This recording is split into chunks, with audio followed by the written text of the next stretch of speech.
It is Wednesday night, and that means it's the live edition of Two Legs. It's Ranking the Tracks. It's volume 14. It's Broad Street. Give my regards to Broad Street. You know, we've got a couple different versions here we'll show in a second, but it's myself, Tom Hunyadi. It's Andy Nichols. Andy, my friend, it's that time. These weeks are going by actually pretty quick, aren't they? Very quick, my friend. Very quick indeed. How are you? How are you doing tonight? Not too bad. Not too bad. Had just nice pasta dinner. Uh, you know, now I'm ready to rank the tracks. Rank the tracks. Let me get our stream set up here. Make sure that the comments are coming in. Let's make sure that that's working because we don't want to have that problem again. All right, I'm going to do a little test here and make sure that works. Test. Okay. And then if you can chime in there at some point too. Yeah, I'm going to do that right now. Thank you. Okay, because the live chat is enabled. Okay, I just posted. Now, Nathan. There we go, Nathan. Hey, guys. What's going on, Nathan? Okay, it looks like it's working. We'll just give everybody a minute to pop on there, make sure that it works. Okay. Great. There's Tom. Yeah, the much anticipated Broad Street. Love it or hate it. There's Mr. Boyce, who he gave us his ranking today. Yes. And Ed Crawford, the mega Broad Street fan, is here too. I love it. Yeah. Chase, Robert, Kenneth, good evening. Karen mentioned your she did chime in. Who's that? Karen, a good friend of mine in the chats. Okay. Well, Tom doesn't eat meat, but I had a steak dinner tonight, and it was so. Gonna be fine. honest. That's great. I've worked in many a chop house, and that's actually my favorite kind of restaurant to work at is a chop house. Really? So, yeah. I love working with steak. Yeah. Okay. Kenny from Edison. Cool. Edison, not too far away from me here. Susan, the stalwart. There she is. Hey, Susan. Jacob, hey guys, just wondering, will you do a rank the tracks on unreleased songs from McCartney, just for fun? Well, unreleased songs, ooh, that could be interesting. Oh, you're looking at like Squid, you're looking at Boil Prices, you're looking at stuff like that, you know. Yes, Oliver, we've got the tapes. We've got the VHS. We've got the tapes. We got the VHS. We got we got the tapes right here, my friend. This is the Columbia. The Columbia version? Yep, this is Columbia. Mayo's in the house. Hi, Joe. Hey, Oliver. Joe. Oliver, what's going on, fellas? Yep. Kevin, I just got back from emergency grocery store run at 90 miles an hour in Charlottesville, Virginia, just to catch this. That's great. Wow. Yeah, I think we're doing one on the unreleased tracks ranking is a great idea. I think that's a great idea. You know, you get Water Spout, right? I got to make sure I say that right. You know, you can say it right for the first time in a year and a half. My exactly. God. Yep. Yeah, Oliver. Andy better not put Goodnight Princess at number one. Don't worry about that, Oliver. Goodnight Princess is not number one. Yeah, CD version, or you got a question? CD, no, I'm saying CD version for sure tonight. Yes. Yeah, Christian. Good evening, Christian. Yes.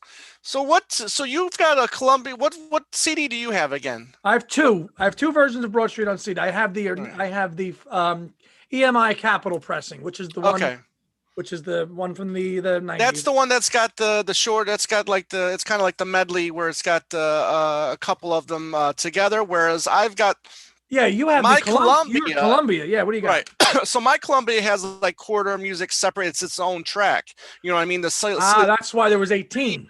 Yeah, right. The Silly Love Song Reprise is its own track. You know, so mine is actually 18 tracks. Right. So if we were going to rank that would have been really. That's like minutia then, because we're going to rank reprises and stuff like that. Music sound gear. Hello. Hi, Jeff Kendall. Brendan, just saw the movie for the first time last month. Let's just say I agree with the critics for once. Okay. Hey, well, I thank you for watching it, because there you go. Because that's the thing. You watch it and you form your own opinion, but don't say it's garbage if you've never seen it before. I mean, yes, then don't say it's garbage. And I know my friend Ed there will chime in. The 93 Paul yeah, there you go. McCartney series. Now, is that 18 tracks as well? 17. And Okay. so but what it is, it's the EMI. Okay. With just the two extra tracks of No More Lonely Nights, an extended Okay. version, and then a special dance mix version. Okay, so you got like 4 versions of No More Lonely Nights on there then, right? Ballad, play out, Uh, and then an those extent, two, those two, yeah. yeah. The video game, the Commodore video Yes, game. exactly. Yeah. I was going to mention that at some point too, because Somebody there in the was comments. literally a video game for this movie. Yes, there was, and I Yeah. played it once on an emulator. God, it was awful. But I would imagine the graphics were probably pretty shitty. I put a clip of the guy playing. Music Sound Gear says I put a clip of the guy playing the video game on Facebook. Okay. Yes. Yep. Yeah. So, James has 17 songs. Yeah, because James probably has this one. Right. If I had to guess. Okay. Yeah. So, give my regards to Broad Street. Did you see the film when it came out? I did not. Okay. I did not. However, I did have this. I did have the cassette probably around, I want to say 88ish is when I got the cassette but I literally didn't watch it until probably I would say for the first time maybe 10 years ago. And that was the first time you saw it? Yeah. Damn. Yep. I thought because a child, you grew up in the 80s, you would have definitely seen it. Oh yeah, exactly. But it wasn't like Conan the Barbarian here, where it was being played every hour on the hour on HBO. You had to have been really lucky for it to be played here in the States on any of the cable networks. I can't remember a time where this was on American TV. If anybody remembers it, I remember it being on like the Fox channel in the 90s, like one time it was aired on, and I think I taped it. But in terms of DVD releases, I think it's only got this one. Well, on DVD, yeah, it's had a couple VHS releases. Right, this is the second run on VHS. Yes, that is absolutely right. Yes, and I almost bought that too, because I have seen that. This one? Yes, back in my VHS collecting days. Yeah. Yeah, you could probably get this for $2 at a Oh, you could have got it for $5 when it came out. Yeah. Catch him in the comments here. Ringo should have had more screen time, said Meadow Queen. He had quite a bit. Yeah. The CD is an A++ in my opinion. Paul promoted this heavily. Yeah. I remember him on the Tonight Show promoting this, and that was Music Sound Gear as well. Yeah. Right. Yeah. Cool. Broad Street was the last McCartney album I bought on vinyl just before this. Well, we're talking mid 80s here. So yep, 84. 84. This was in the format started to shift a little bit. So yeah. So what do you say, partner? You ready? Yeah. Well, I mean, first of all, I can't. What? I mean, the right. It was number 1 in the UK. This album, and only 21 here in the States. Which is just really odd to me. But with Pipes of Peace, it really started transferring over to the UK, having Paul having the more chart success than chart here in the States. Yeah. So, but wow, which he really didn't really truthfully regain until Flaming Pie. Yeah, in terms of here. Right. Yeah, exactly. But album-wise, not single-wise. Album. Yeah, right. Because I would say probably after. Oh, what would you think? Maybe My Brave Face or something like that. Just the higher chart positionings. I mean, just started to plumble. Wasn't really having the high chart success. Since I would say probably Once Upon a Long Ago was his last really high charting song in the UK. In the UK. Yeah, in the UK. Yeah. Carlos from Portugal. So happy to catch live. But so Hey, tired. Carlos. Portugal. That's great. But so tired from another work day. It's 1 a.m. there. Love your shows and ranking the tracks. It's a big favorite of mine. Thank you. Well, Thank you great very thing, much. Carlos. You can go to bed and you can watch this when you wake up because it'll be archived on our channel. So there you go. Thank you for those people overseas that are staying up at a super late hour anyway, just to check this out. So thank you. And so if you're out there, if you haven't subscribed yet to the channel, please, we'd really appreciate it if you subscribe. It's an even number, so it's my turn to go first. Yeah, Joe Mayo says the start of Paul's 5-year decline. Who says there was a decline? Well, here in the States, Here in the States. With the chart, I mean, if you want to say decline in charts, then yeah, I'll agree. I'll agree with the charts, yeah, but not artistically. No, not artistically at all. Not in my opinion. Bill Leary, hi, hello, thank you for popping on. So yeah, it's even. So it's your turn to start with the 15 tracks. If you're keeping score at home, ladies and gents. Yep. Tom Hunyadi. Okay. I love me a good sax solo in 80 songs and 70 songs. However, I have not yet really found one McCartney song in the 80s that I liked the sax performance in the songs. I generally just don't like when he has a sax solo in his songs, whether it's Once Upon a Long Ago, but Long and Winding Road, I cannot stand what he did. I do not mind artists redoing their songs. A lot of artists started redoing their songs in the 80s. Eric Clapton redid After Midnight. Rod Stewart, redid Reason to Believe. So this kind of started a trend in a way. But I think there's like too many liberties were taken for this track. I think the sax was not a good idea, and it's like one of my least favorite things Paul McCartney has ever did in his 50-year solo career. And that is why this is my number 15. I just, you just turn this into an 80s adult contemporary song. Yes. Schmaltzy. Yes. Not a fan at all what he did to this song. Yeah. Meadow Queen. I really enjoy your shows. You guys are terrific, even if I don't always agree with you. That's the thing. Thank you. And we're proving right here that we can disagree and still be friends. Why can't we be friends? Yeah. Man, it's just it's not high on my list either. But yeah, I agree with you. This was rough. Very rough part to have this in the film, especially the point in the film. It's like, okay, he can't find the tapes. He's like miserable, and you hear this kind of crazy, just crappy sax all over it. Yeah, I mean, that's the thing too. Like you said, I mean, it's the song appeared in the movie like at a very low point in the movie too. It just a crap. Sequence in the film. After he went to the Old Justice. Yes. To see, Harry was there. Right. So, number 15. Okay. Yes. I knew that was coming. Number 15 for me is not Long and Winding Road, although it's not far behind. It is the 80s remake of Silly Love Songs, as in this film. Cringy, and I love the original. But man, this overproduced 80s, plus a lot of the rankings I'm basing off of my feelings on how they were portrayed on film. Yeah, no, that's a good point. Yeah. Not how they sound. Like, yeah, obviously this album, as one of our people said, was produced very well. Yes. But like this scene in the movie, my God, like just unnecessary. Spiked up hair, white makeup and crap. Some guy doing like laser jump, like hijacks or whatever. It turned into Breaking 2 Electric Boogaloo. Oh my God. Which was a breakdancing film in the 80s. Okay. It was? Yeah.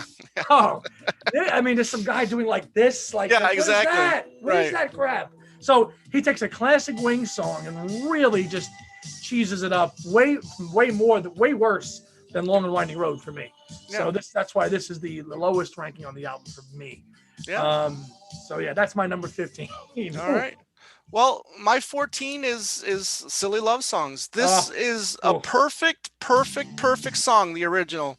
No reason why he had to again take these liberties with the song, and to the way he portrayed it in the film was even worse than the finished product with the song. It's just downright terrible what he did to this. And I feel bad for like the members of Toto are great musicians. There is one good moment of music in this song, that little like bass solo. That's it. And is that Jeff Porcaro from Toto doing no, that? I think that was the drums. Yeah, and the drums. Oh, drums with Jeff Porcaro. I forget who the bassist was. David Hungate, maybe? I forget. Maybe. Let me catch up with the comments here. They're flying in. Yeah. Princess Purple Rain came out the same year. True. Yep. Let's see. Ziggy Stardust Part 2 in that part. Yeah. Got to remove the visual from the audio. Sorry, Joe. I can't do that. And I have been trying to rank this with that in mind. Just listening to it. Yeah, exactly. Yeah. I understand. Very hard for me to do. Members of Toto on this one. Yep. Yeah. Slap bass is horrible. Tom Brennan. Susan had Silly Love Songs at 12, but forgot about the video. That's what I'm saying. Right. Yeah. Okay. All right. So we were pretty close. Spot on. So that's my 14. Okay. My number 14 was Tom's number 15, Long and Winding Road, for all the same reasons that my co-host said. Somebody had said, would John have been on it had he lived? I doubt that. I don't think John would have had anything to do with this project. No, he had lived. I liked Ringo's approach when Ringo was asked about. Kenneth asked, "Would you think John would have been in this film had he lived?" I don't think so. No, I don't think so. No. I like what Ringo said when he was asked about not, performing on the Beatle tracks. He goes, "I've done it once. I did it already. Don't need to do it again." Yeah. And that's he doesn't. And I really like how the director Peter Webb kind of came up with the way of how do we avoid Ringo playing on the Beatles songs? Oh, have him go looking around the studio for. Well, we'll get to that. Yeah, right. We're going to get to that part. Yeah. Well, we'll get to that, but that was a nice kind of convenient storytelling line to come up with. Not playing on these tracks. Mm-hmm.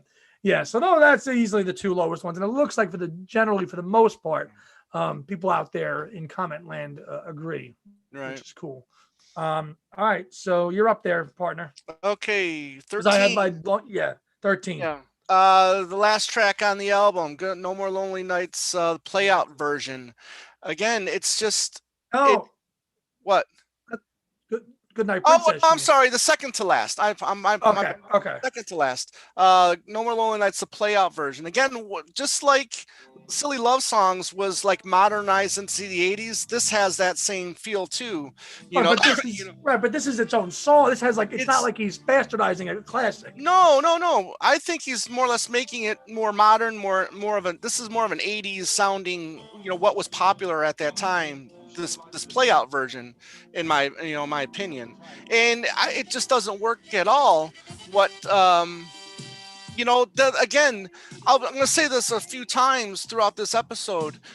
The original was already perfect. Why do you need to play around with it more? It's like Ringo redoing Back Off Boogaloo, 500 times. 500 times. The first one was fine the way it is. You don't need to keep on adding your, some silly idea you might have had one night and say, hey, let's do it like this. No, you don't need to do it like that. It's perfect the way it was. So you're not a fan of the play out version as a song, period? No, I do not like this version at all. Oh, wow. Okay. No. All right. Yeah, I have it ranked low on the low end too. Not a little bit higher, but not much. But you feel it's just taking a good song and I think it's exactly. Oh, Susan had this as her 15. Wow. Oh, great. Thank you, Susan. Now Oliver says that the Queen Kit likes to play out. That's fine. Yeah, and maybe we're all entitled to our own list. Now, Nowhere Man says that it's played over the credit. I kind of like it over the credits. I don't love this song, but I do like it over the credits. Well, yeah, and for the movie itself, that might be true. But when you're just listening to the music, and you don't have it in the context of the movie, it's a completely different listening experience. It is. I'm actually going to be like super geek out mode, and I actually like the mole mix, the rare mole mix, the best. There's all these crazy versions of like McCartney singles, like 15 Over the Soles, and Exactly. There's a million Northern Lights. I like actually the mole mix, which is kind of hard to come by and find. But if you like the playout version, go get the mole mix. I like that one the best. Right on. All right, so 13 for you. 13 for me is the CD album closer. Good night, Princess. Wow. Okay. Good night, Lonely Princess. Good night, Princess. Well, mine says Good night, Lonely Princess.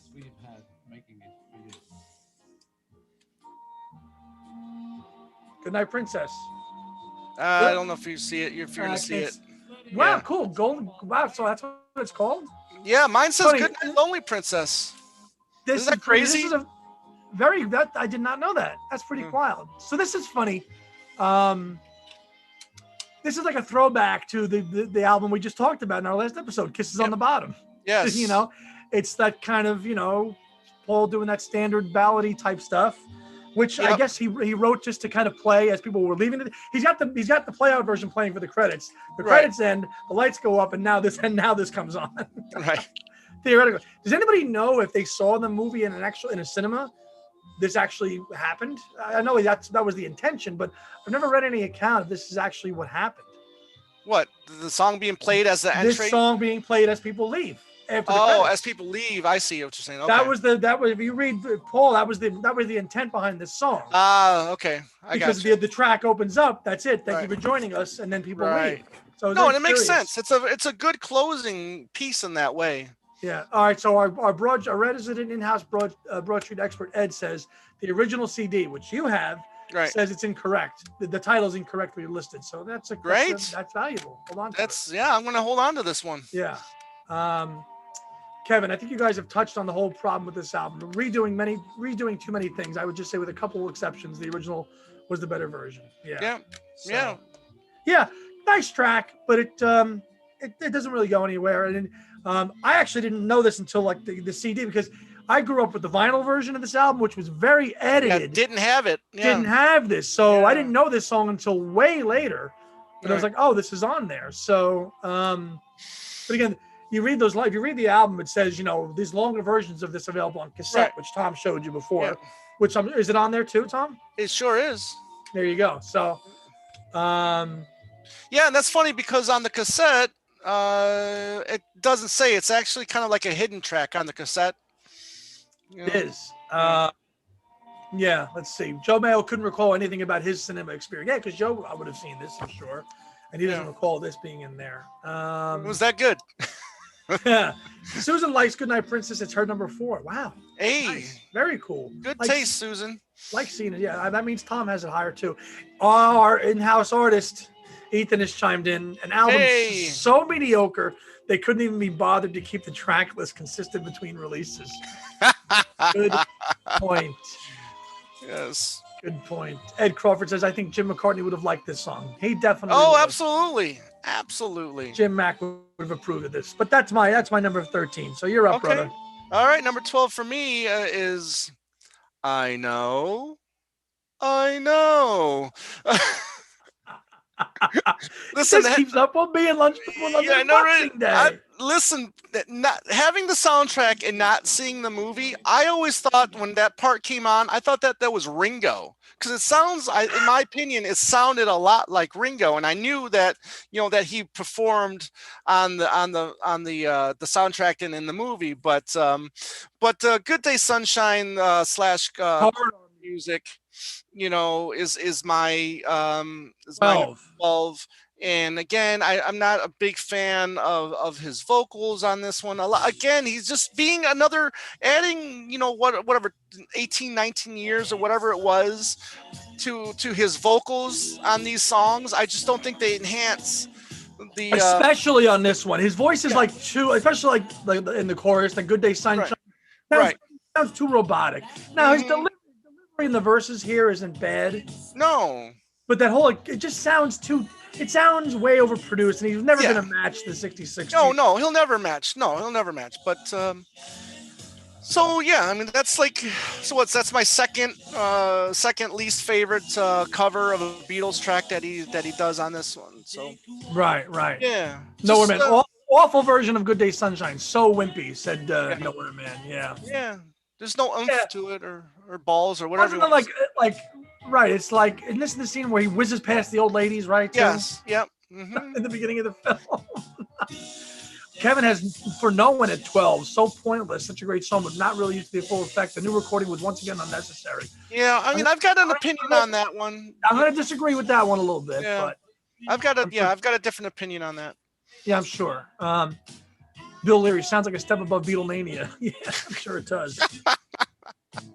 So this was your 12. Yeah, that was my 12, buddy. All right.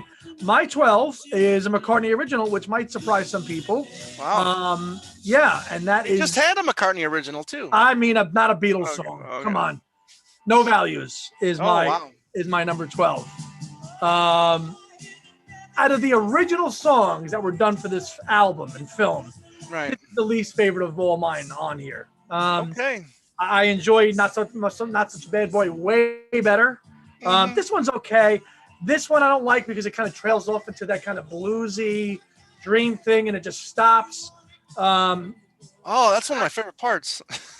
Don't do it. Don't do it. Yeah, don't do it. Don't. How about don't play it? How about that? Right. So, good riff. No Values. But it doesn't really do a whole lot for me. So that's why I have No Values at 12. Yeah. Andy, come on. Sorry, Joe. Told you.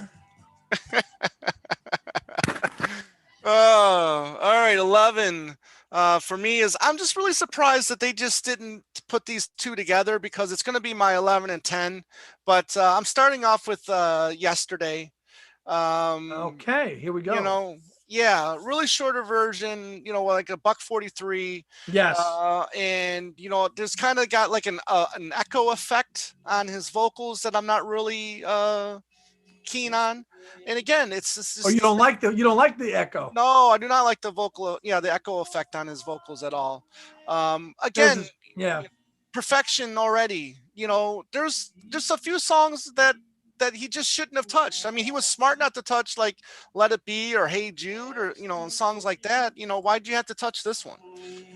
I think Hey Jude was floated out there to be a part of this film at some point. I do remember him discussing that in interviews and stuff, and thankfully that was left out. Yeah, exactly. Yeah, that Shadow Productions is in there. Hello, Shadow. Let's see. Okay. Yep. Now, coming ready, Gary. That's funny. All right, so this was yesterday was 11. Your 11. Yeah. All right. My 11 is the play-out version of No More Lonely Nights that Tom talked about before. Right. Strictly for where it is in the film. You've watched the film, and it's like, okay, I'm going to hear this song again, but I'm going to hear it in a new way. Right. And is it full of those 80s pastiches of production? Yeah. And is it ruining already a classic song? To your point, yes, I agree. But in the context of watching the credits, I like it. That's how I like it. Kevin says 18,000 covers of Yesterday. Why can't Paul do one of them? Nathan likes that version of Yesterday. Okay, fair enough. Yeah. Yeah, exactly. I mean, it's only the most covered song in the history ever. Of songs. Ethan says, I have a wrench next to my name, and I have no idea what that means.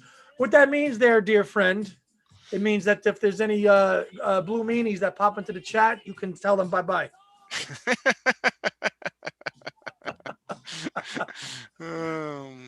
Oh, yeah. So, okay, so so playover was my number 11. We are into the top 10. Okay. The next track that follows that, Here, There, and Everywhere. Again, it's just those two songs together. I know they're together in the movie as well, but with Ringo, like we talked about it, he was dangling the drum, he couldn't find the drums or whatever. I mean his drumsticks. Again, with the echo effect on it, I just don't care for it. And then plus he changes the one little lyric there, which I think Tom Brennan just mentioned here too. He doesn't like the lyric change. I need a little bit what do you do? Like, which, to your point, yeah. Yeah. We talked about that before we went live. Just changing it. Just that little bit just gives it a completely different feel to the song. It's almost like when he changes the lyric in the Christmas song. Chestnuts roasting on an open fire. He changes. He takes, I think, the turkey out. Right. Just gives it a whole nother feel. Oliver, I'm not a blue meanie. We know you're not a blue meanie, Oliver. Never said you were. It's there in case, Ethan's our protector, so he watches out for us. That's all. Yeah. So, all right. So you had that, and you had Here, There, and Everywhere as 10. All right. So now, all right. So I'm going to go to 10, number 10. Interesting. So the next, I'm gonna cheat a little bit here. My 10 through 6 are all the Beatles songs. I have them grouped in together here. Oh wow! I have them all sandwiched together. Okay. My 6 through 10 are all the cover songs on the album, and I lumped them in there for a reason.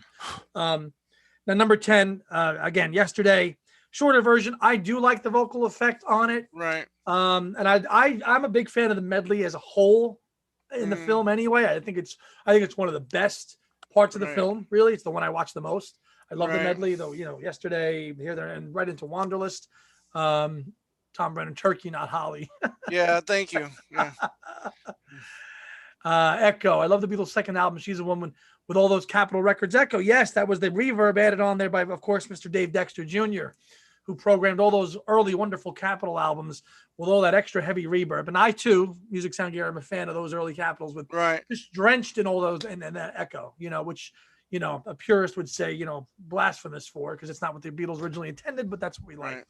So Yesterday's my number 10. No rhyme, no reason, but the next groupings are all going to be the Beatles cover songs for me for Broad Street. So Thomas, you're at number 9. 9. Okay. Continuing on with the running track order right after Here, There, and Everywhere is Wanderlust. God. Yeah, this version, I love the song. I absolutely love the song. But again, what don't you like about this version? Again, I don't think his vocals are anywhere near as good as they are on Tug of War. That's why. I don't, and that's why I put it down as low as I did. I mean, it was a song he didn't need to redo for this movie. For the only reason we have a video performance of Wanderlust, for that reason alone, it goes up on a pedestal. If you're ranking the movie, I'll give you that. But again, just ranking the songs on the CD, it's not nearly as powerful as Tug of War. It is not nowhere near as powerful. No, it's not. It's not his vocal delivery on the original on Tug of War is the same. Yeah, like if you're gonna take Broad Street and you're gonna like watch it like you would Magical Mystery Tour just for the song performances, you know what I mean? Then yeah. Tom Brennan, I got to cut you off, but Tom, drop your headphones, Andy. Andy, Wanderlust is my number 2. I'm not gonna lie, I almost was gonna do this. Right. I didn't, but. No, because I knew that Tom wasn't keen on this version, right? For that, just because it's hard to compare. But again, I have a hard time separating the film.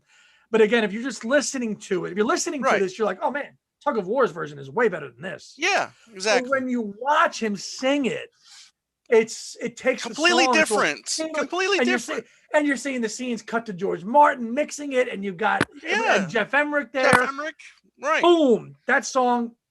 In a visual context, shoots. I can't separate the video and all. For that reason alone, it's way higher on my list. But I respect why you have it at 9, because it's just comparing the two is not even close. Right. Let's catch up on comments here. Oliver says Wanderlust is not even a good song. Ethan. No, I'm kidding. I'm kidding. Oh man. Oh man. Susan had Wanderlust at 8. She agrees with you, Tom. The original is so much better. So yeah, and as does James Boyce. Thank you, James. Yeah, Christian, all the covers on this album were weaker than the originals. Fair point, Christian. Yeah, there's some value though to some of these covers, which if I do have some if I do think there's something great about them, I will say what I really like about it. And there's a couple coming up. Mm-hmm. Joe says Wanderlust is one of the best on here. Joe, see, Joe, I knew we'd come back full circle. No, you're gonna like where I have Wanderlust. I'm telling you. Just hang tight. Yeah. Okay, so number 9 for me is, I believe, which was Tom's number. I want to say 12 was the was the Good Day Sunshine corridor music. No, yeah, I know, yeah. I know. Yeah. Again, for the same reasons. It's just it's okay. And if our boy Hudson is watching, who now has the I know Beatles Beatles podcast, that would be like a really cool, intro that he could turn into something for his show. Like I know. That is a good idea. Hey, Hudson, if you're watching, take Tom's idea and run with it and use that as the intro of your show. Right. It's good. It's like, it's like, why? Right. Okay. No, it works because for soundtracks they'll generally sometimes will put in a little talking clip here and there from the movie, which I don't mind. I think sometimes it enhances the soundtrack. Yeah, it does, but not in this case. And this here's one case where just this one doesn't even touch the original. And exactly. Christian Doll, Wave the Sword, coming up. it's coming up. Oh man, yes, that's number 9 for me. The Good Day Sunshine. Okay. Hard on music. Number 8 for Mr. Hunyadi. For me, okay, go ahead and start waving that sword. Ballroom dance in the big BD. Listen, the only thing I like about this cover is the kick-ass guitar solo towards the end. It has got a great guitar solo, and I think that's Spedding that's doing the guitar solo on that. And man, that is taking a song, redoing a song, and then adding some value to it. Which I think now the waving the sword bit, because it's going. That adds value, man. That adds value. Wave the sword. Right. Because he does that in the movie. You know what I mean? Yeah. That's it, kids. Yeah, exactly. But now would you rate this version? I still wouldn't rank it as high as the Tug of War version. No. You would not. But I'll tell you what, I do dig. It's a fun song in the movie. Exactly. I guess it's a fun. Kind of a rip off on Grease, maybe. A little bit. I don't know, but the Chris Spedding guitar solo is really kick ass. Really good. Yeah. It is. It's a lot of somebody commented here that's one of the high points of the film. Maybe. Not. If you ask the guys from 8 Arms to Hold You, they'll say it's one of the low points in the movie. Chip, I know with Chip and Mark probably can't detest it. Yeah. Kevin says, I always thought ballroom dancing was pretty close in quality to the Tug of War version, so ballroom dancing made it number 6 on that. James Boyce, he should have waved the sword in the editing room. Oh man. Tom Brennan, this version of ballroom dancing is better. The Tug of War version sounds flat in comparison. Fair. Okay. Fair. Yeah, I have to admit, as a younger fan, in growing up, I always went back to this one more. This, not Wanderlust, but this one. Just again for that. But all right, so this was ballroom dancing was your number 8? Yes. Okay. My number 8. Right? Or no. Where are we at? I lost count. We're at no. Yeah, you're at 8. Yeah, you're 8. 8 for me. Okay, sorry. Ethan cracks me up. Yeah. Number 8 for me is Eleanor Rigby and Eleanor's Dream. All 9 minutes and 9 seconds of it. There's a lot of people out there that hate in our post talking about this episode. A lot of people said that they liked Eleanor Rigby, but they hate the dream sequence. I think that might have been Joe. Thought it just drags on too long. And it does a little bit. Yeah. It's probably one of the low points of the movie, like that whole dream sequence. Yep. That is rough. Yep. But I'm gonna kind of do a 180 here and kind of go more audio and not visual. Very good. On this, I can do it. Right. I like it. I mean, I drove around today, right. going to the stores and stuff, and I was just getting ready for this. And I listened to the whole thing, and it was pleasant. Now, the visual aspect of this is not that really entertaining at all. But I really like how Paul sings it. I think it's good, and I enjoy the dream portion. You know, you're hearing the elements of No More Lonely Nights Right. repeated Yep. throughout that, which are Yep. really cool. The tension in it. I really, really like Eleanor's Dream. Wow, Music Sound Gear. This is his number one. Wow. Great. Damn. Love it. Yeah. Oliver says it's the horrible track. Yeah. Um, yeah. Robert says it's too long. It is long, but it's a nice piece of music. Oliver, Again, I mean, I'm curious. Oliver, can you let us know how old you are, if you don't mind? But anyways, go ahead. yeah. Christian says Eleanor's Long Nightmare. Yeah. Wow. Damn. Wow. Interesting. Gary says, if I think of Eleanor's Dream as the Revolution 9 of the album, it actually shines. I like that. That's cool. Right. Joe says the dream sequence makes him ill. Right. He will do a reverse and let the film segment affect it. Well, Ed Crawford would have gotten something from Broad Street. He says he would have gotten rid of the Eleanor sequence. Ed, don't you love every second of this film? Wow. Surprising. Susan thinks it's way too long, and Susan had this at 14. Okay. And okay, so again, this one's all over the place. It's people have it high, somebody has it at 1, somebody has it really low. Interesting.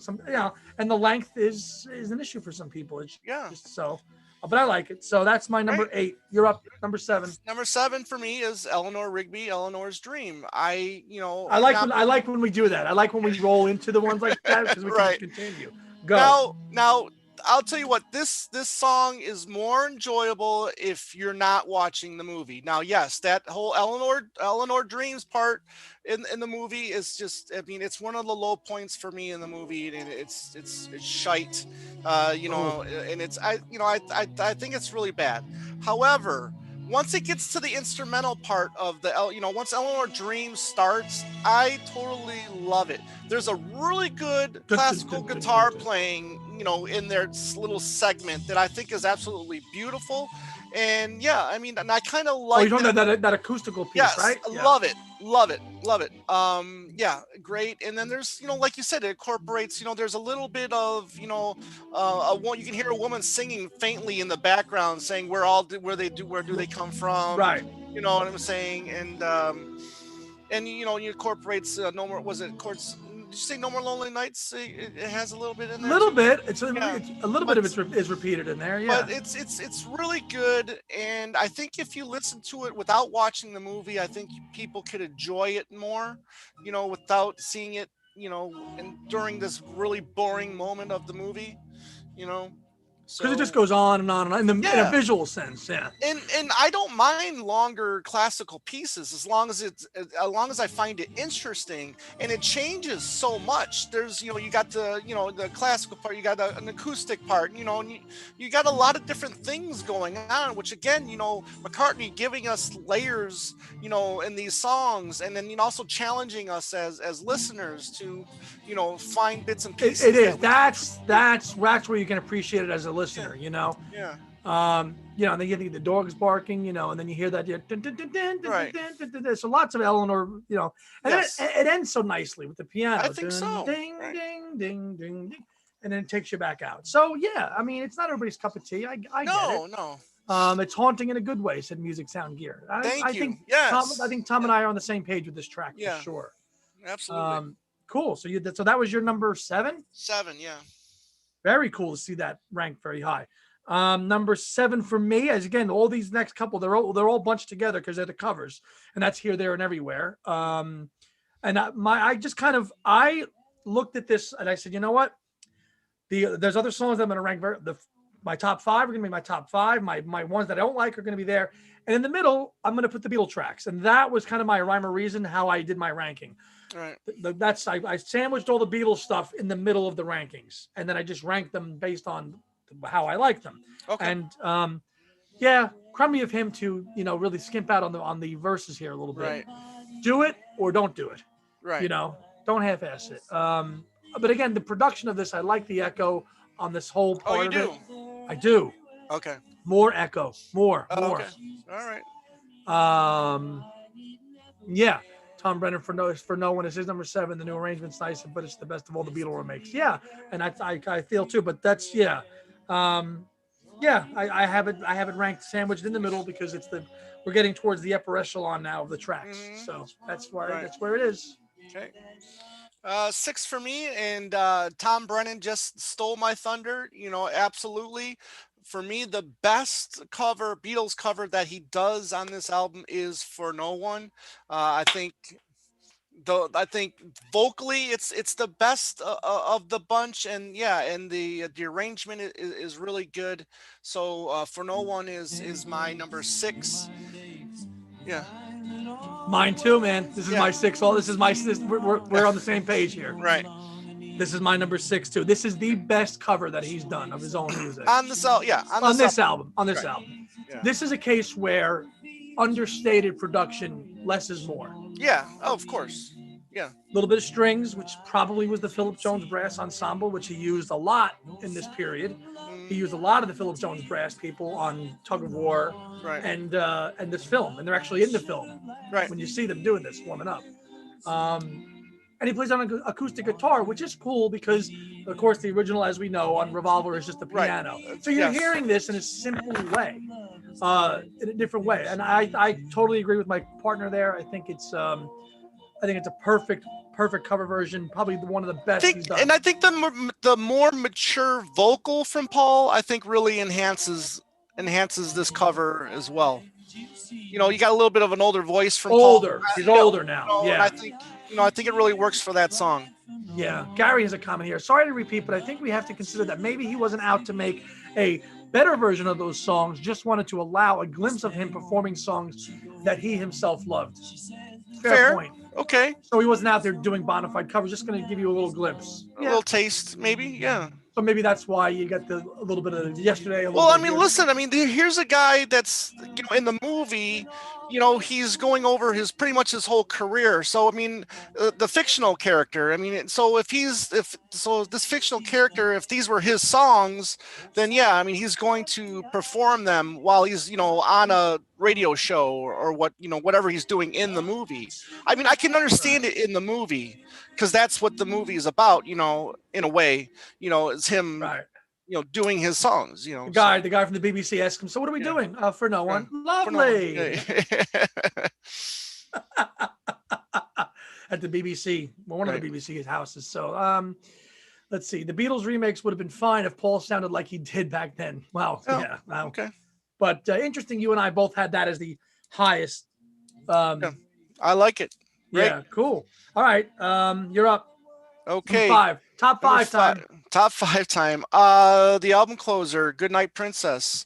I really appreciate what he's doing here. I really like when it's being played in the movie when he went to go see The Old Man About the Box. Sir Ralph Richardson. Sir Ralph Richardson. Yeah. The Old Justice. Yeah. And I really dig that his kind of like spoken word part at the beginning of the show. Thanking everyone. I really appreciate that, and I think this was a really kind of like a sign of things to come for Paul, with kind of like the kisses on the bottom style stuff. We know he's always appreciated this kind of stuff, and we've always got like little glimpses of it in throughout his solo career. Sure. And I think this is one of the better ones. I really like Goodnight Princess. I really like it. You like it on its own, not yeah. I like it's on its own. Yeah, absolutely. Susan loves that ranking. She's a big fan. Yes, Tom. She says so. Yeah. So you guys have that one in common. That's cool. Music said, don't forget about the Tracy Ullman video where Paul makes a cameo in the car. That's right. They don't care about us. I remember watching that many times on MTV back in the early 80s. Love it. Yeah, well, that was kind of like a favorite, because Tracy Ullman was in the movie. She was in there, yes. Yeah. Playing the role of Sandra. Mm-hmm. Yeah. Very good point. Cool. Who said that? That was Music Sound Gear. Right on, music. Right on. Yeah, that was cool. Yep.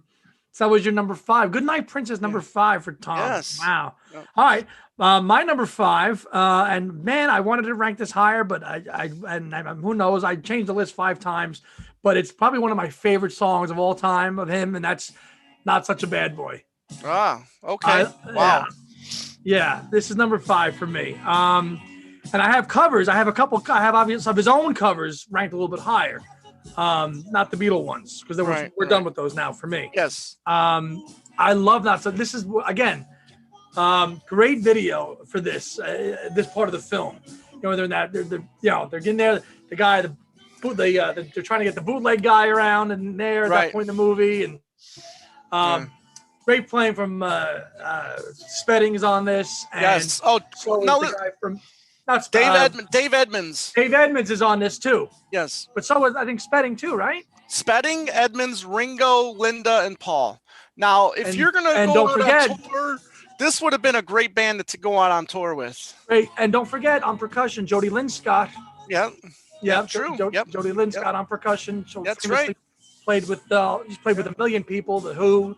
Yes. For them.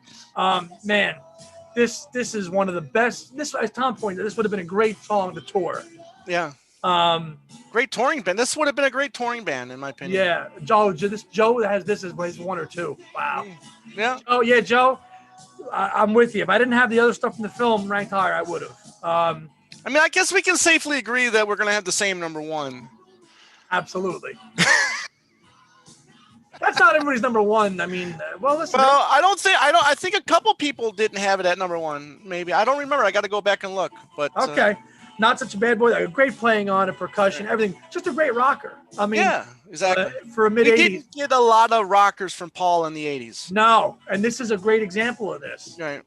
So, Tom Brennan has it as 3. So, all right. So that was my number 5. Number 4 for you, sir. Okay, my number 4 for me is So Bad. Now, this is of all the remakes he does on this album, this is my favorite. This used to be my go-to between the two.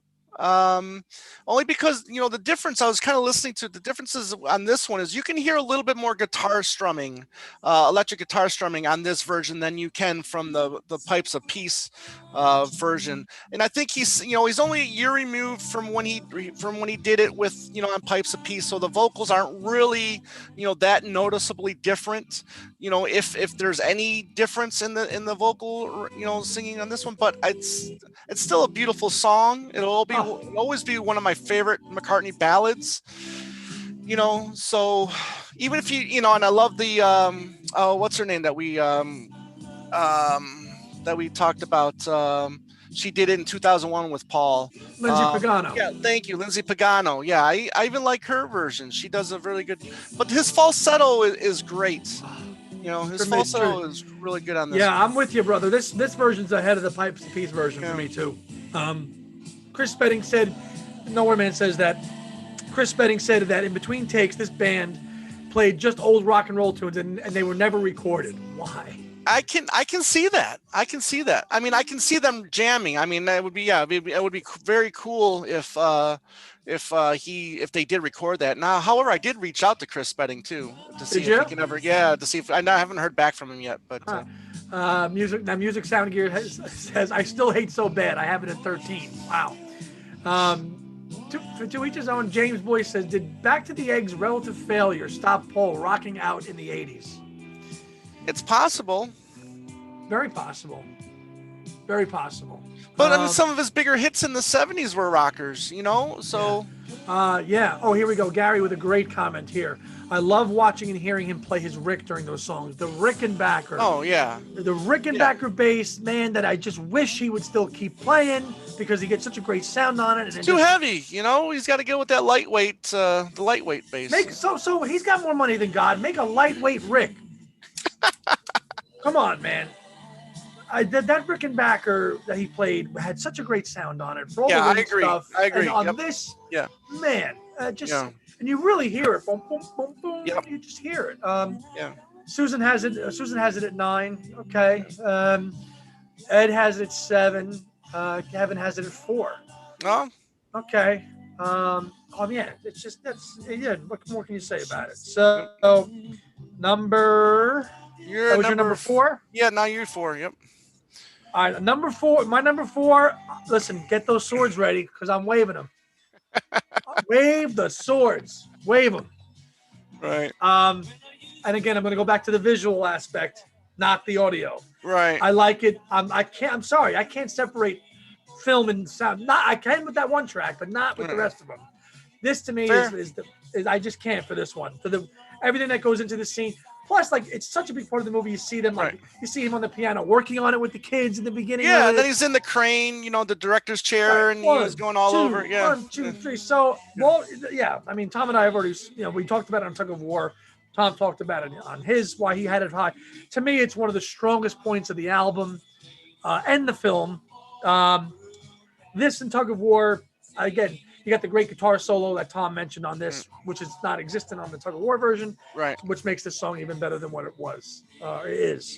So that's. I mean, to me, it's one of the high points of Give My Regards to Broad Street. Mm-hmm. So agreed. That's number 4.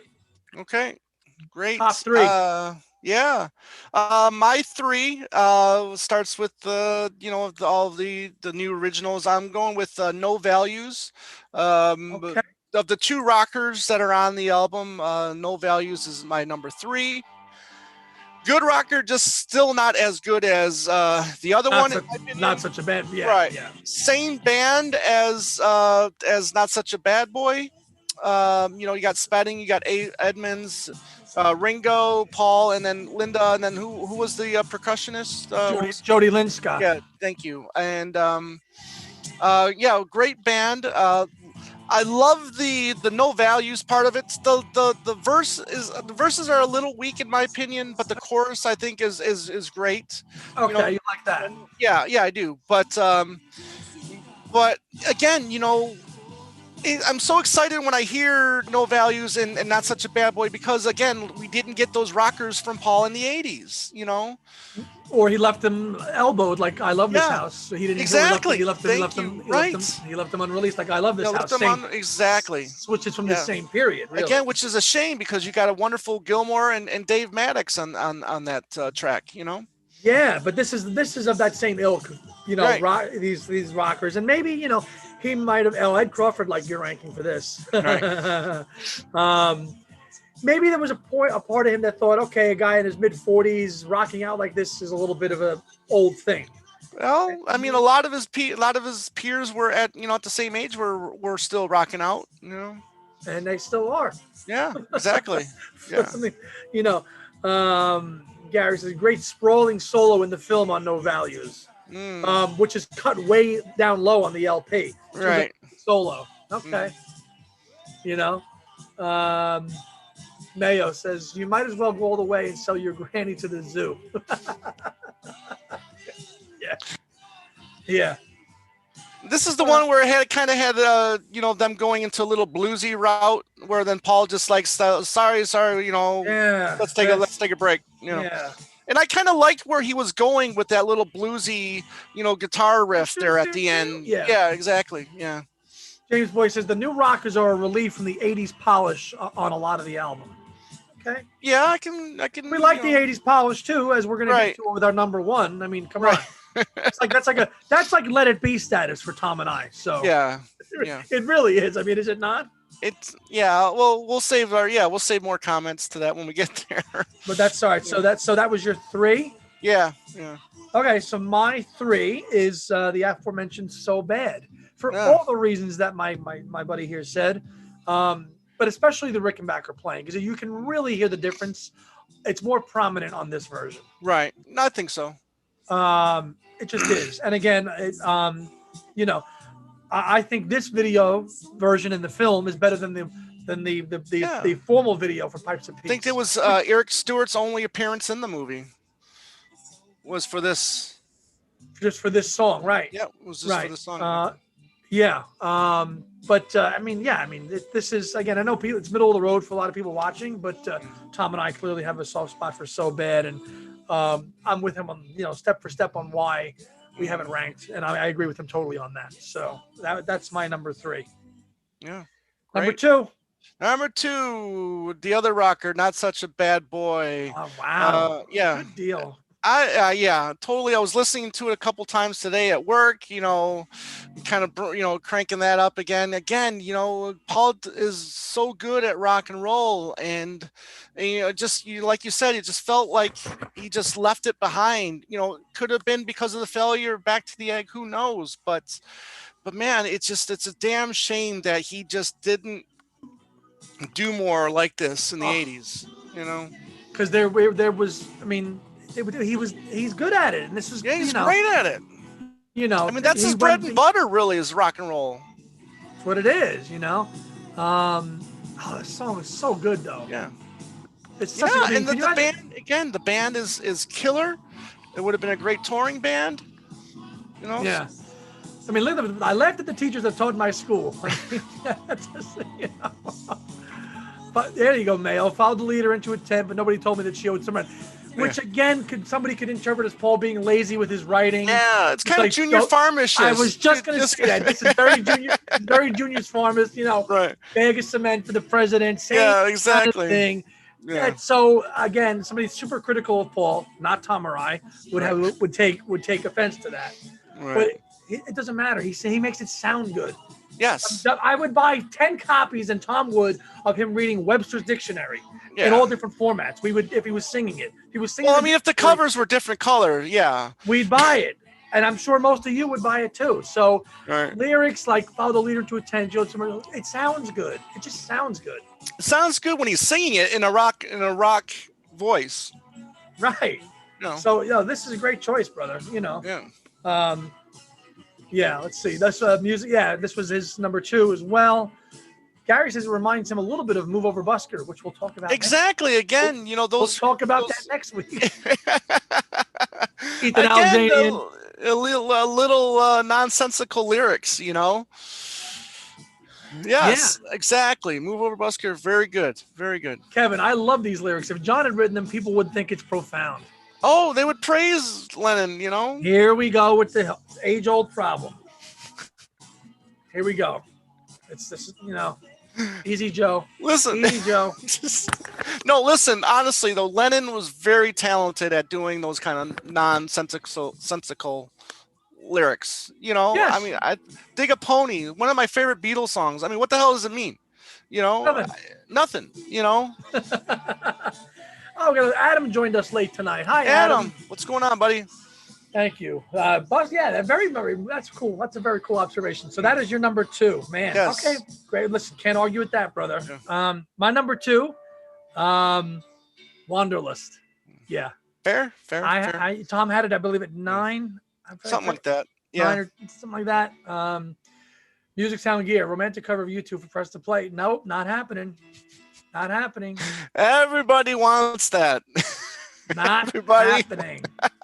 Not happening. Listen, our art director has already been warned. Yes, and he's been, he knows. He's already, he's been put on it. But Wanderlust for me, as we talked about, if you watched our Broad Street, our Tug of War episode, Tom and I both love this song a lot. Yeah, I like the Broad Street version, and again, this ranking for me is much more about the fact that we have a video of him doing Wanderlust. Fair. Vocally, Tug of War version is stronger. I have to agree with Tom. It is. But I like, again, this slight echo drench on this. And then his delivery, especially toward the end of the song, when it gets into the counter medley, counter medley part. Yep. I think that part of this, and then you got Ringo, doing the drumming on it. Yes. Because the echo, you hear the echo more on this version than you do in the Tug of War version. Okay. And I just like it.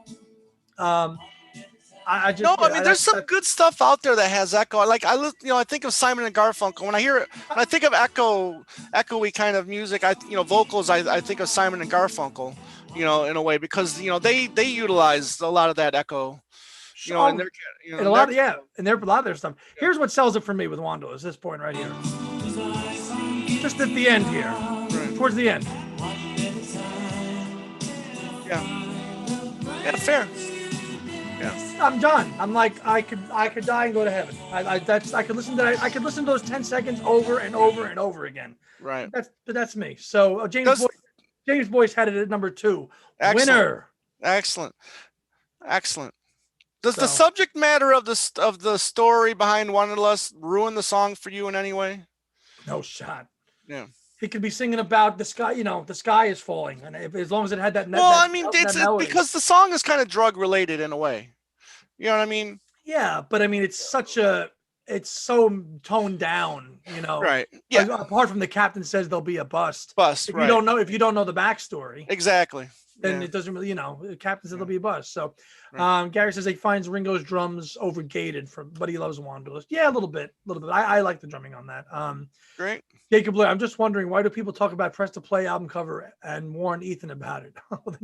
You've got to look at you've got to know the Press to Play album cover to know why. Right. Well, no, he's thinking because we're warning Ethan because Ethan does our thumbnails that you'll see on like Instagram and Facebook and Twitter if you follow us there. So Ethan does that for us, and he incorporates our images on the albums for us every week. And so everybody kind of now wants Ethan to incorporate our faces onto Paul and Linda for the Press to Play album, and it's just not going to happen. No. Music Sound Gear. Andy and Tom, thanks for this podcast. I haven't talked Beatles and solo records with friends for over 20 years. This is fun. I look forward to it weekly. Thank you. That's a great compliment, and I mean that's really, really heartfelt. Thank you. Thank you, Gary Craven. Agree, Andy. Those 10 seconds on the album version are next level. Thank you. Somebody who gets it. Yes. Yeah. Joe, it's too bad. Knowing the meaning of the great Wanderlust, same as Got to Get You Into My Life. Fair. Right. Yep. Yeah. Cool. All right. So that leaves us with our number 1, which we both know what it's going to be. Listen, this is the crowning achievement. I mean, if Maybe I'm Amazed was his crowning achievement in the 70s, then No More Lonely Nights to me is his crowning achievement in the 80s. I don't think he got any better on a vocal. I think this is probably my favorite vocal from Paul on an 80s track, even though there's so many more other songs that I love his vocals on, like Wanderlust, Take It Away, So Bad. I mean, I even really like his vocals on Spies Like Us, but I think this is the crowning achievement of the 80s for me, for Paul, and it's a damn shame that it wasn't a number 1 either here or in the UK. So this is, I mean, it has everything here, and then my God, the Gilmore solo on this song, you get 2 really good Gilmore bits on this track, and it's just. It's beautiful. It just blows you away. The build up, I know, but I feel. Yes. I love the video. The video to this is really cool. I love it when he's in the projector room and you get the cat, and he does a little whistle. Exactly. Yes, and he's stirring the tea, and goes out on the roof, and then all of a sudden you get. I can wait another day. How does that not set the mood? Right. Exactly. As a side note. I don't think that this song was utilized to its potential in the movie. I was really disappointed to where I don't think. Or just putting it at the end of the movie was not a good choice. Yeah, exactly. Because wasn't he on the train by the train tracks? At the end of the film when exactly after your favorite song was played. Right. Exactly. Right. So yeah, he's up there. He's desperate. Does the song? I don't think it does the film or the song any justice where it is in the movie. No, because it almost gets buried. Exactly. Right. And if the song had been earlier in the film, maybe it makes more of a lasting impact. I think if he was touring at the time, this song would have had a little more staying power, and it would have stayed in his repertoire over the last 40 years. But he clearly wasn't, and that's why it died on the vine a little bit. But look, I mean, you got to think too of what he's going against at that time. Prince, Jackson, Madonna. Phil Collins is hotter than hot. So, it's a lot of competition back then. Police were hot still too. Yeah, they probably one of the best. I mean, everything about the song, but but the whole, I won't go away until you tell me so. I mean, exactly. that bridge is just phenomenal. And the tension that's built out throughout this song, Linda, all that. It's just, and again, that's some people said, some people have chimed in here, they should have been played live on 8990, which I know you always say. Oh, man. Yeah. Would have been brilliant. Yeah. Yeah. I mean, it just, and I think a couple of years ago, somebody did it. He was at a concert, and some artist did a version of this at a show he was at. I forget, a modern artist did it. And I know he was impressed with it. Side fact: if you've never seen on YouTube, I think it's the South Bank show. It's all about the making of this film, and you can see the genesis of where the entire story of the film and this song all derived from the little bass. Yeah, there's a story. It's not that great, but it all arrived from the little bass riff that he just got on the bass guitar. Yeah. And you see him and George Martin working on it and hammering out on the piano. Yep. Check it out on YouTube. It's the South Bank Show documentary on Broad Street, which I'm hoping we'll get in that super deluxe box set of this. But it's a really nice look back at this whole period of the film. And he's got that weird hair thing going on, though, in the documentary. It's like parted the wrong way, Yeah. I do like that little bass bit before the song starts. Really good. That was that was the genesis of the entire song on that little riff, which turned into this wonderful song, which, like in a lot of Paul's songs, they have a really long jam at the end of it. And here's Gilmore, taking it out. I mean, this is up there. I mean, I just wish we could have gotten it live, Yes, Adam, we've seen the Broad Street movie. You're late to the game, guys. Yes, we have. Christians, Alison Krauss did the version. Yes. Thank you, James. I knew somebody did a version in front of Paul and saw that there too. It's no, I mean, who I would think, he maybe enough time has passed where he can revisit this in a kind of archive way and say, okay, you know what? I'm going to just go do it the right way. I hope he does. He'll, you never know. Maybe he'll do his little magical mystery tour bit like he did in Anthology. And I have heard from people like Spielberg who actually like this thing. Okay. Yeah. Okay. Yeah. Night fourth, 37 years later. Yeah, exactly. Now Harold has this. Exactly. Cult classic. You'll be getting a Criterion collection of this in about 10 years. I'll buy it.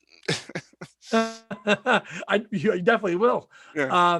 Robert, Andy, where did you rank Ballroom Dancing? I ranked Ballroom Dancing at number 4. Yeah. So that is the album that is Give My Regards to Broad Street, everybody. Yeah, no surprise on the number one. Now next week, I think I would hope that it'll be really different. Our ranking. Yeah, for sure. Yeah, for sure. Music sounding, as long as his idea for the movie isn't a circle, right? Hey, listen, he asked George for some advice, and George replied, "Don't do everything, get other people to help you out." And I really wish that Paul would have taken George's advice on this, because Paul was hands on everything, you know what I mean?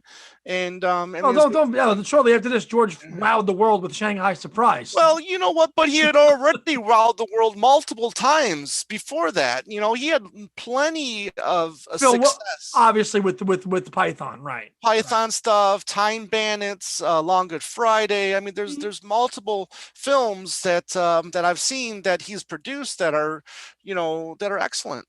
Yeah, of course. With Nolan and I, there's plenty. Yeah. So, unfortunately, like a lot of people's career, whether it doesn't matter what medium you're in, you're gonna have a dud or two. You know what I mean? Yeah, you will. I mean, and James asked, "Will we ever see Broad Street on Blu-ray?" I believe we will. I think once we get the archive edition, he'll put it out. He'll give us a Blu-ray and a DVD. Now, copy. Somebody said, I think on one of our threads there, that the movie may not be included in the box set because he doesn't own the rights to it. So like maybe he won't. I don't know. Well, that's interesting because I don't know if he owns the right to Rock Show. I don't see why he wouldn't own the rights to Rock Show. But when the Wings Over America came out, Rock Show was not in the box set. It was released separately. You had to get it separately, which is a shame because that really should have all been included in one thing. Yeah, I think so. Yeah. But over the last couple of releases, like Flowers in the Dirt, you got the Put It There documentary included. Right. Into it. Exactly. Now there's a MPL produced documentary. Right. When you got the 20th Century Fox production, I don't know. Yeah, when you got the Red Rose Speedway box set, he gave us a Blu-ray and a DVD copy of the Bruce McMouse show. So that's true too. So you never know. You never know. I would think the Broad Street album would be a standalone release. I don't think that's not going to get paired up with Press to Play. I think 20th Century Fox would be like, no, go ahead. You can have the rights to this. Then you go ahead. You go ahead. Not if there's a buck to be made. Because people like us are going to buy it. Maybe there's a buck to be made. Yeah. So a lot of people getting ready for Press to Play here next week. Pretty Little Head is top 10 Macca song, said Keir Smith. Wow, great. Top 10 Macca song. Wow. Interesting. The extended version, but we'll talk about that next week. Yeah. But so. Well, that's a good one. Let's talk about it. Are we going to do the album version or are we going to do the CD version? Because the CD version then has the 3 bonus tracks. I would like to do the CD version with the 13 because this is what I first knew as a fan. This one. Okay, fair enough. If you don't want to, I'm fine with that. I mean, because I actually thought this is when I got this, I thought this was, and then the album only has the 11. Right. So if you only want to do the 11, that's fine. Yeah, because I'm just thinking then it'll give us less tracks to count when we do the non-album, the non-album tracks. Yeah. Okay. Yeah. All right, then that's fine. Then we'll save It's Not True and Tough on a Tightrope for those. Oh. We'll keep talking about it. We'll see how we feel. We can do that. Yeah. So, as the man says on the last track, well, that's it. Thank you for joining us. Yes, if you haven't subscribed yet, please subscribe. We really appreciate you guys being here. We love all of your rankings. Once this is posted on YouTube, please go back and list your rankings, and then we'll all give it a thumbs up, and we'll try to comment as well. So we really love you guys being here. We love you guys taking this journey with us. It's been great so far. We're midway through the 80s, and we're just going to keep this train rolling. And next week, Press to Play. Well, a couple more comments here. We got Press to Play. Somebody says do the 93 version. Somebody says the general consensus is to do the CD. Right. One person says do the vinyl, but we'll talk about that. So, yeah. Press to Play next Wednesday night, 24th, 8 p.m. Thank you everybody for watching us. Please subscribe. Please like our channel. Thank you everybody who pops on here weekly. It's a highlight of Tom and my week, and I'm hoping it is yours too. So thank you everybody out there tonight for hopping on. Really appreciate it. Yes. Take care, everybody. As always, have a great day and a beautiful night. Bye. Take care.